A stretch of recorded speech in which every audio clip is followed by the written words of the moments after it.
can only say I'm the founder of the rock that goes into the Afro.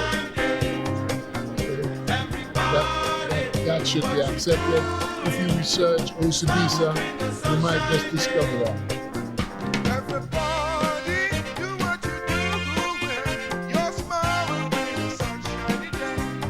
1975, I sang the song called Sunshine Day. Fortunately, it was a hit.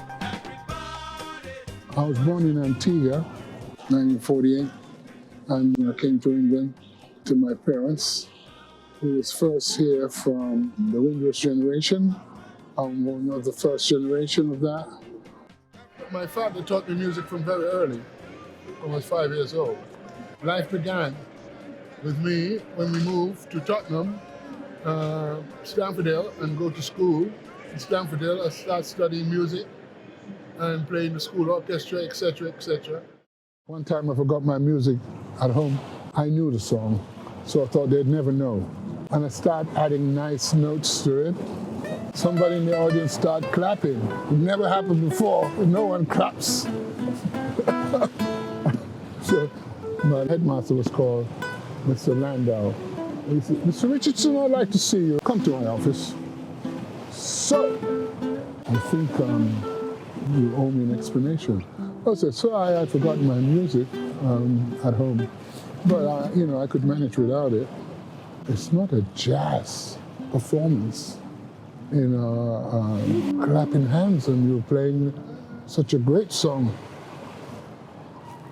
And did those feet in ancient time walk down an England's mountain? Da-da-da-pop, pop-a-da-pop. I know down to no pop-a-da-pop, pop-a-da-pop when you're playing that song. So that's where I got into trouble. We don't play jazz in the school, Mr. Richardson. You are not allowed to play jazz in this classroom. And everyone was so disappointed it was going so well. And that's when I decided from now on, I think I want to play jazz. After I got fired for jazzing it up, I took to the guitar. That way I could sing and play. This is the school that I came to and I met Calvin Samuel. Another one that succeeded, apart from myself, who was playing in the same band with me, Fuzzy Samuels, harmonizing called Sunday Times.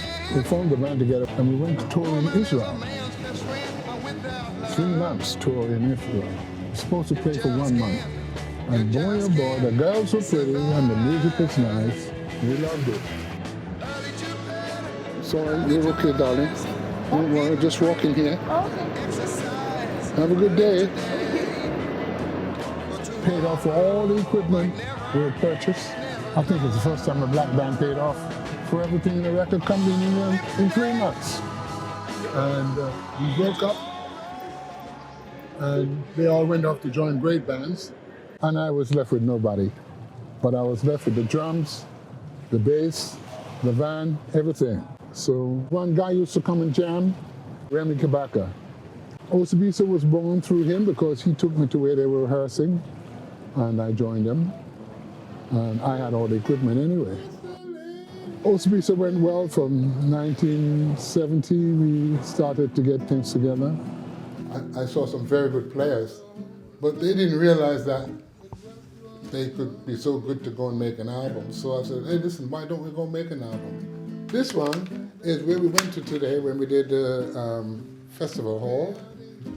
And apparently what happened was we get there to do the gig and big shit happens. Teddy comes to me and says, the guys have said they're not coming to play. I said, why not? They want more money. So we call Robert. Don't make when he comes here that you don't pay the taxi fare, because you want him to come right away. So pay the taxi fare for him. Just promise me you'll do that. Yeah, no problem.